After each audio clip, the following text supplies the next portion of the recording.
Iran में फंसे छात्रों को नेशनल कॉन्फ्रेंस प्रमुख की सलाह कि ईरान छोड़ तुरंत अपने घर लौट आए।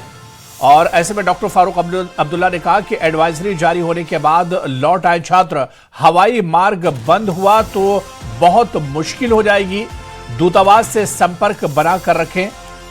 और इसके साथ ही उन्होंने ईरान में जम्मू कश्मीर के नागरिकों को लेकर कहा कि लोग प्रदर्शन वाली जगहों से दूरी बनाकर रखें, सावधान रहें, दूतावास से संपर्क बनाकर रखें।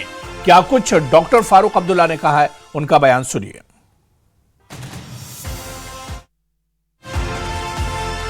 मैं जम्मू कश्मीर के बच्चों से कहना चाहता हूं, उनको फौरन निकलना चाहिए, नहीं तो कल क्या होगा कि जब वहां एयर स्पेस बंद हो जाएगी तब इनके पेरेंट्स, इनके वालिद सब लोग शोर करेंगे।